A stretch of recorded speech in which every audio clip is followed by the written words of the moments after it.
The following is a production of Neural Network Media and is completely AI generated. It is intended for entertainment and educational purposes only.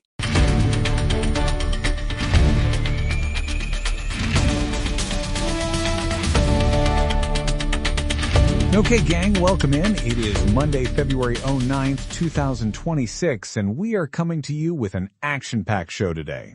I mean, look, if you thought the weekend was going to be a quiet one, you clearly haven't been paying attention to the speed at which the world is currently unraveling or restructuring, depending on how much coffee you've had. Yesterday, we were talking about that incredible Fifth Circuit win on catch and release and the absolute and total collapse of the EV mandates, which, for the record, my wife, who is a doctor, called months ago. She saw the data on charging infrastructure and said it was a logistical fantasy, but the experts didn't want to hear it.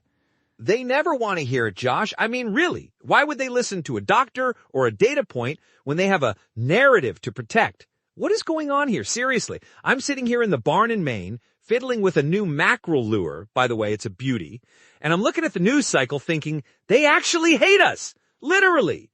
Everything we talked about yesterday, the snow socialist in NYC letting people freeze, the media trying to turn Nicki Minaj into a villain for wanting voter ID, it all points to a ruling class that is completely out of touch. And today is no different. We have a solid lineup, a crucial deep dive into the cultural fragmentation of the Super Bowl, which has become a literal tale of two halftimes. And we need to look at the Save America Act, because the fight for the 2026 midterms is starting right now. But Will, let's assume, for the sake of argument, that you're a hungry person in Florida after a cold snap. What are you eating? I'm eating the pizza, Josh. You cannot make this up. According to the regional reports, in Florida, specifically out of North Palm Beach, we have a restaurant called Buck's Coal Fired that is selling Everglades pizza. And the topping? Cold stunned green iguana meat. Think about it. Okay. The temperature drops below 40 degrees, which it did in late January, and these invasive iguanas they lose their grip on the trees and they fall out of the trees like scaly fruit. And instead of waiting for a government iguana task force to come spend $5 million in taxpayer money to study the problem, a local trapper named Ryan Izquierdo just goes out, grabs 90 of them, and sells them to the local pizza joint. It's beautiful. It's the ultimate common sense solution. Hypothetically, you have an invasive species that shouldn't be there, it's high in protein, and it's currently incapacitated by the weather. Why would you let it rot when you can put it in a 700-degree oven? It's efficient, it's market-driven, and it bypasses the entire bureaucratic mess. But Will, there's a flip side to this return to reality we're seeing, isn't there? You mean the corporate woke retreat? Literally. Exactly. The latest data for February 2026 is out, and the Human Rights Campaign's Equality Index has seen a 65% decline in Fortune 500 participation. Companies are quietly deleting their DEI transparency reports. They aren't just shifting focus. They are retreating into the shadows because they realize that woke capital is now a liability. Facts don't care about your feelings, and they certainly don't care about your ESG score when your stock is tanking because you forgot how to build a tractor. Because the cost of capital is no longer free, Will. When interest rates are real, you have to be real. But let's shift to something much more serious, something that honestly is gripping the nation today, because a deadline is currently ticking down. The Nancy Guthrie case. This one. It's dark, Josh. Okay, gang, let's look at the facts. Nancy Guthrie, 84 years old, mother of Savannah Guthrie from the Today Show, has been missing from her Tucson home for 9 days. Today is the day. A $6 million Bitcoin ransom deadline is expiring as we speak, and the Guthrie family has signaled they are willing to pay. But the authorities are hitting a wall. What is going on with the Ring camera? I mean, really, why isn't there more footage? That's the most clinical part of this. Okay, according to the forensic timeline from Fox News and the local KOLD stations, She was dropped off at 9:50 p.m. on January 31st. At 1:47 a.m., her Ring camera was manually disconnected. Not a power cut, but a manual override. And then, the piece of evidence that is absolutely chilling. At 2:28 a.m., her pacemaker app, which is synced to her smartphone, registered a total disconnect. Wait, a pacemaker app? Exactly! It's a modern medical miracle that also happens to be a perfect digital witness. If that app disconnects, it means she was either moved away from her phone or her phone was disabled. But the blood droplets on the porch, Will, that points to a struggle. It's a tactical extraction. Think about it. Who has the technology to shield a pacemaker signal while manually overriding a Ring camera at 2 a.m? This isn't just a crazy world crime of opportunity. This is a targeted hit on a high-profile family. And the ruling class is silent. Where is the DHS? Where is the national emergency?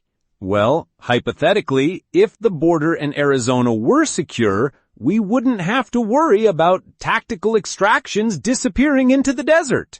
But instead, we have federal resources being used to, well, let's talk about what they are being used for. Because while Nancy Guthrie is missing, the administration is focused on the global instability they helped create. The nuclear treaty, Josh, literally. It expired, Will. The New START treaty between the U.S. and Russia is gone as of February 5th. Trump rejected the Russian proposal to extend it because, and let's be honest, it was a bad deal. It grossly favored Russia, and it didn't include China. So now, for the first time since the Nixon administration, there are no limits on the number of nuclear warheads we can have. Good. I mean, really. Why would we play a game where the other side is cheating and the third side isn't even in the room? Trump said it on Truth Social. It was badly negotiated and grossly violated. And now we're already moving $62 million under the One Big Beautiful Bill Act to start reopening the launch tubes on our submarines by March 1st. It's a return to peace through strength. And part of that strength is the new Golden Fleet. Have you seen the specs on the USS Defiant? BBG-1, the Trump-class battleship. I'm telling you folks, 40,000 tons of American sovereignty, 3 times the size of a destroyer, 128 vertical launch cells, hypersonic missiles, and get this, it's designed to blockade sanctioned oil tankers, like in Venezuela. It's a projection of power. If you want the world to stop burning, you have to be the biggest guy on the playground. But we see the contrast, don't we? While we're building battleships, the CCP is sentencing 78-year-old Jimmy Lai to 20 years in prison in Hong Kong. According to the Committee for Protect Journalists, it's the final nail in the coffin for freedom in that city. He's a martyr for the truth, and our ruling class barely blinks. Because they admire the control. I mean, really, why would they stand up for a guy like Jimmy Lai when they're trying to do the same thing to journalists and voices over here? They want a new start on your rights, Josh. They want you legally bound to their narrative. Let's assume, for the sake of argument, that the way to stop that control is at the ballot box. Because that's the next fight. The Save America Act. Oh, they are so scared of this one. Think about it. Mandatory national voter ID, proof of citizenship at the time of registration. What is the argument against that? Literally. Well, Chuck Schumer calls it Jim Crow 2.0, which is just a script they read because they don't have an argument. But the facts don't care about Chuck's script. Trump just cited an NBC interview where 82% of Democrats, regular voters, not the politicians, support voter ID requirements. 82%. It's common sense. But the DNC wants to keep the door open for the census games. Look at what Missouri is doing. They are suing the Department of Commerce right now to stop non-citizens from being used in the reapportionment formula. They want the House of Representatives to represent citizens. What a radical idea. It's basic constitutional math. If you count 5 million people in a state that shouldn't be there, you are effectively stealing a seat from a state that follows the law. It's a two-tiered electoral system, and Missouri, under AG Andrew Bailey, is saying not on our watch. But speaking of watches, let's take a quick pause from the people who make this mission possible. Before we get back to the analysis, let's deal with a hard reality. Real independence isn't free.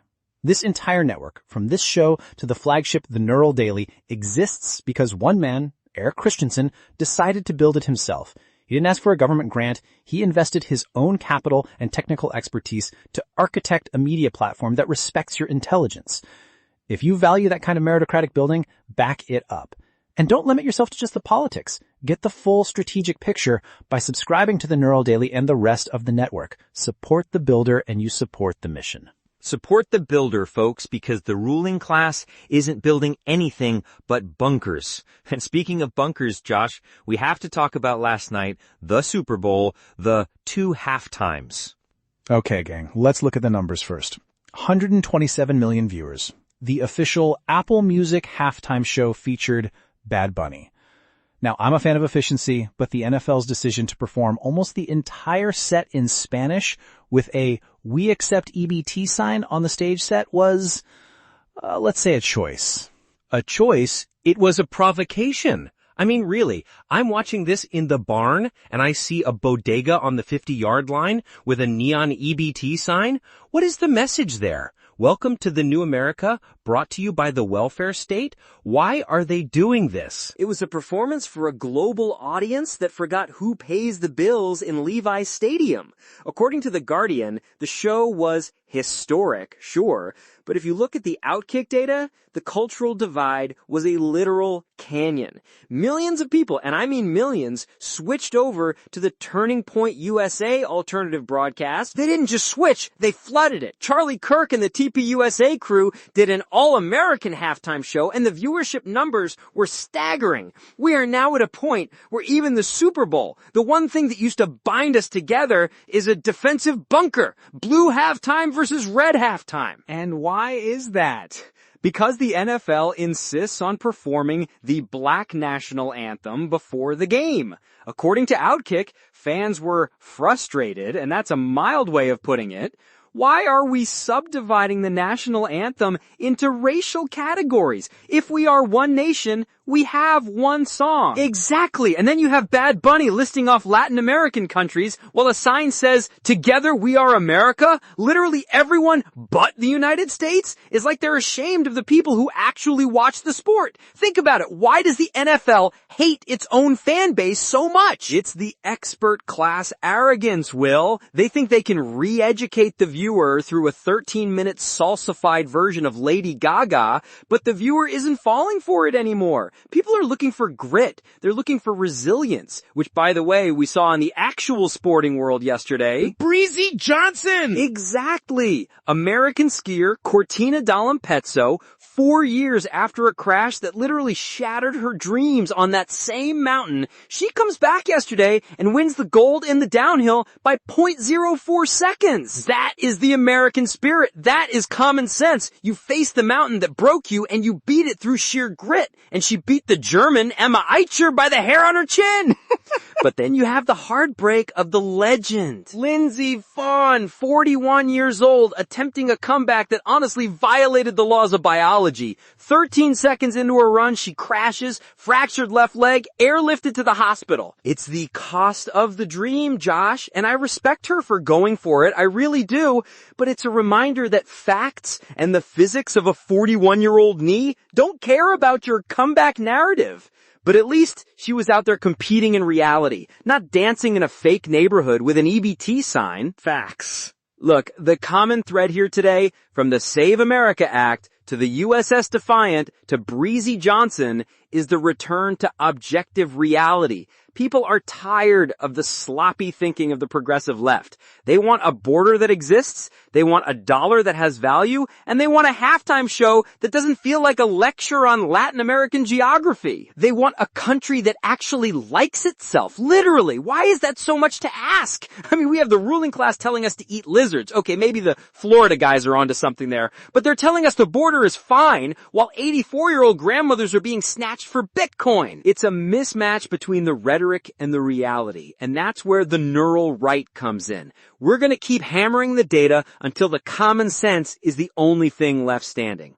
Okay, gang, that's our show for today. Remember, facts don't care about your feelings, but they do care about your voting registration, so check your Ring camera. Seriously, stay safe out there, stay sane, and remember, they hate you, but we're here to remind you that you're not the crazy one.